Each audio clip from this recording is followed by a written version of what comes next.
Today we will be installing the Haven IAQ Central Air Monitor and Controller. These two components work together to not only monitor indoor air quality, but also to control that indoor air quality using your HVAC system and other apparatuses and accessories. Now, I'm just a contractor that has installed this system and was very impressed by it. I'm not affiliated with or being compensated by Haven, but I really think that if you're an HVAC contractor and you're interested in leveling up your technical game, and if you're interested in indoor air quality, really understanding and controlling indoor air quality, then this is a system for you. You cannot control what you can't test. So there are two components to the system. There's the Central Air Monitor, which reads indoor air quality components like VOCs, particulate matter, and relative humidity, and the Central Air Controller, which controls your HVAC system and accessories to bring those levels back down to normal. So let's go ahead and go through the full installation, and I'll give you my thoughts at the very end. This is the mounting template that comes with it, and for flat duct, this is what we would put it on with. We have a little sealant ring here. There's an adhesive back on the back of this thing. Now, because I had previously installed it at my place and then I pulled it off, let me tell you, the adhesive on this is very, very strong. I lift weights and it took both hands to try to pull this thing off. So in this case, the adhesive is gone. I'm going to apply some silicone. We're going to install this nice and plumb and square on this return. Plant them right here really close to the filter, and then we'll go from there.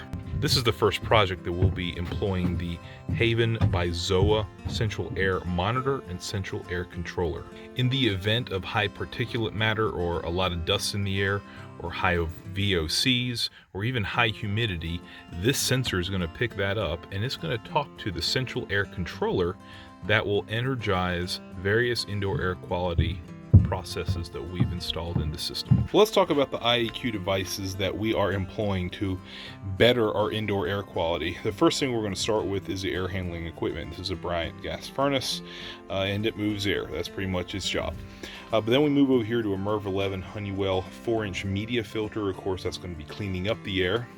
But really the star of the show is the Santa Fe Ultra Air Series ventilating dehumidifier. So we have a return duct, a supply duct, but we also have an outside air duct that goes to a motorized damper way over there.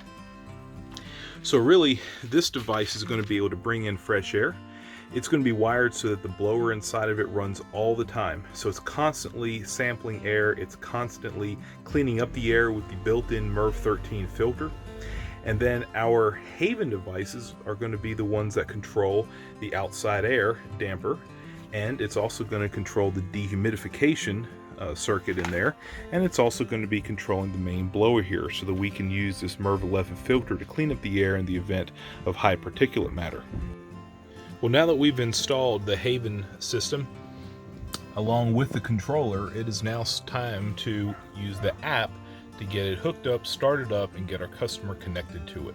And before getting started, you want to have the following information handy. You need to have obviously your customer's name, their phone number, their email, the address that you're going to be installing and setting this device up for. And you're also going to want to hook up to their Wi-Fi. I have found it better to have not only my iPad but also my cell phone hooked up to their Wi-Fi. That way I can switch back and forth in the app later if needed.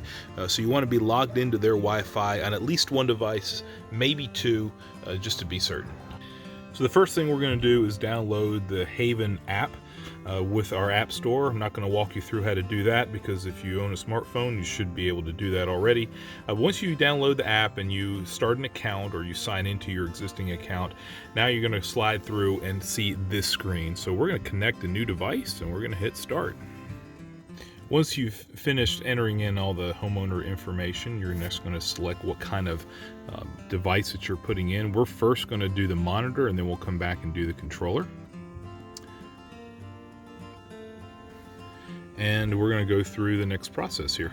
In this case, we are installing the monitor right here at the furnace.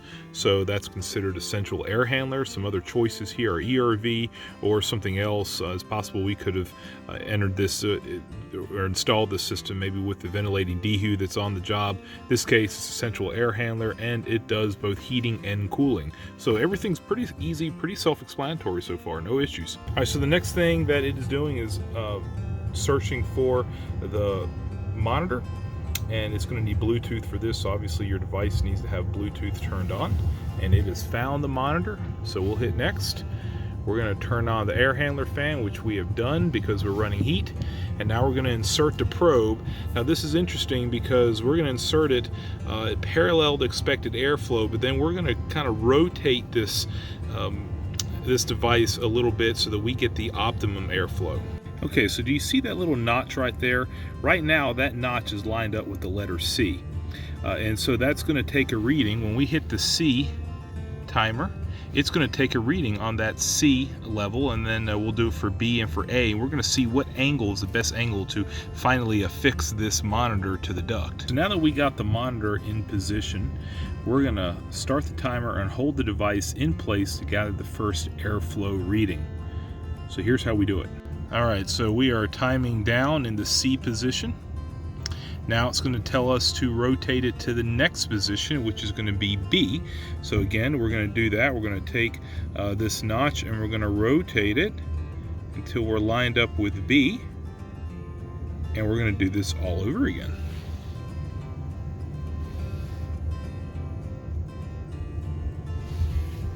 Finally, we're going to do the same thing, putting it in the A position. So we lined up that notch with the A position.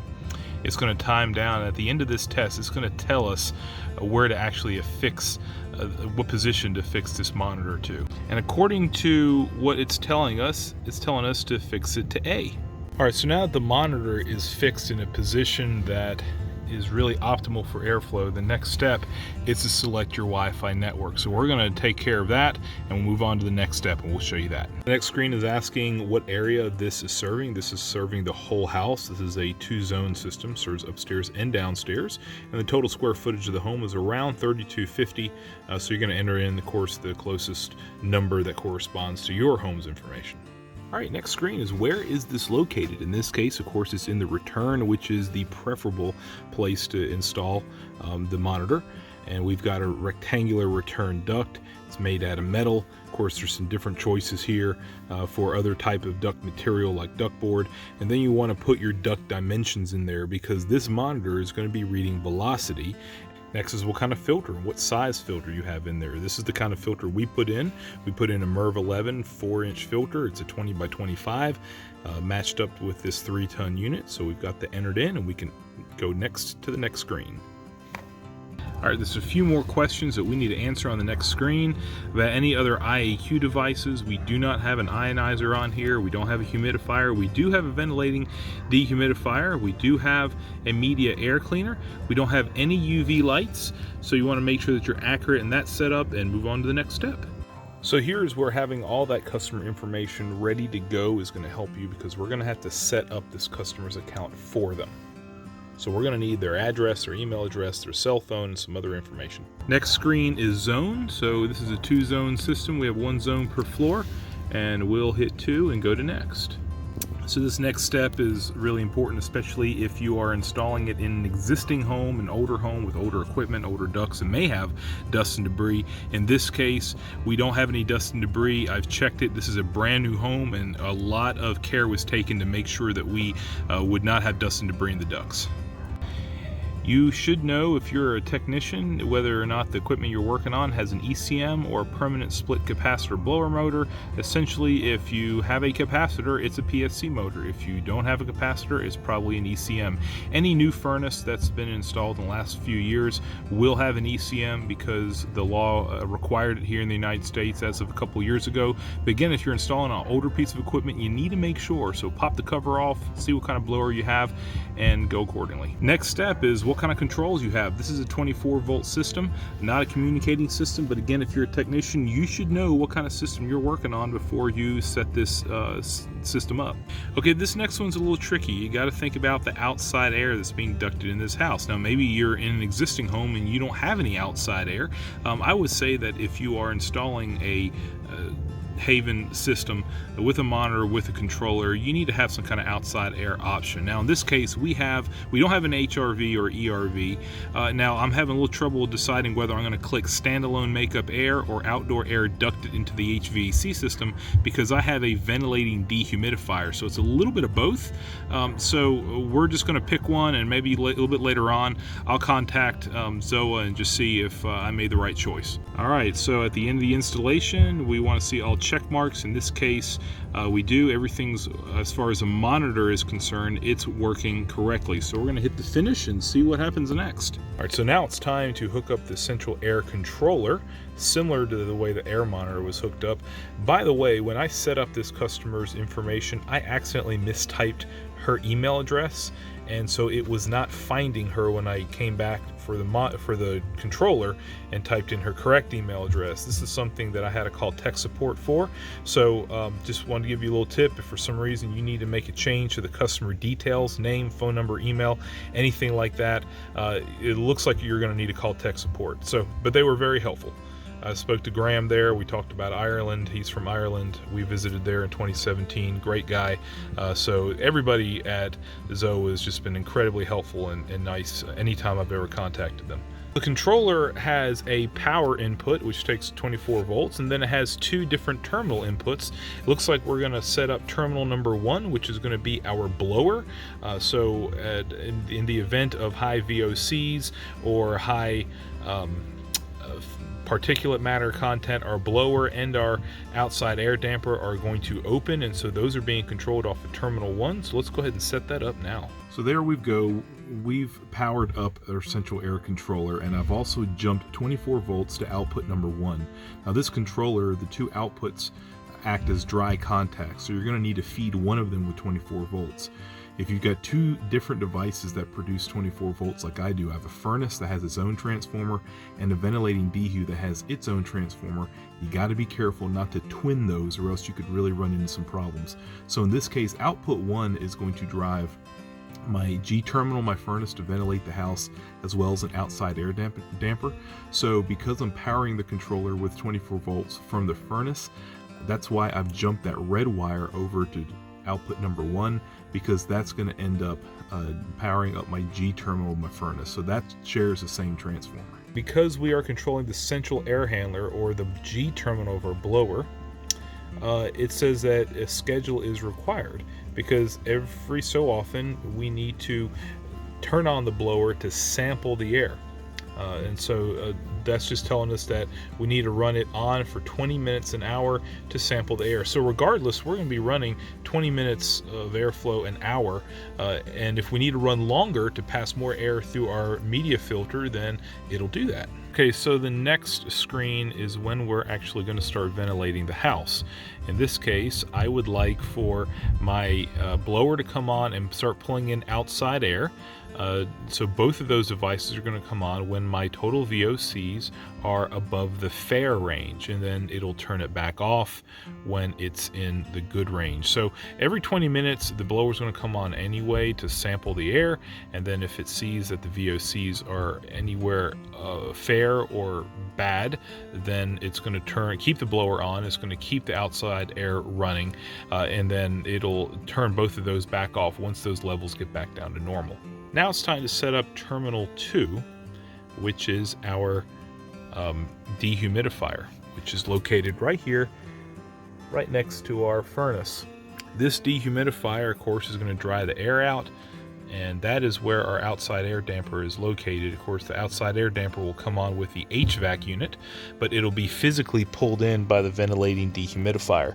So that's a little bit confusing. If you have any questions, you can contact me. I can explain a little bit further, but for the purposes of this video, terminal 2 is going to be the terminal that energizes our dehumidifier when humidity reaches an unacceptable level. Finally, output 2 right here is being fed from the 24 volts that gets generated from the transformer inside the dehumidifier. And then the yellow wire comes back to that as a control signal to start the dehumidifier. So in the event of high humidity in the house, above 50%, then output 2 will be the one that energizes our dehumidifier. Okay, so terminal 2 is going to control our dehumidifier. So instead of our central air handler, which is the only equipment that was listed on here, we have to set up a new equipment. So we're going to select a dehumidifier. Is this the blower that supplies airflow to the monitor? And it is not.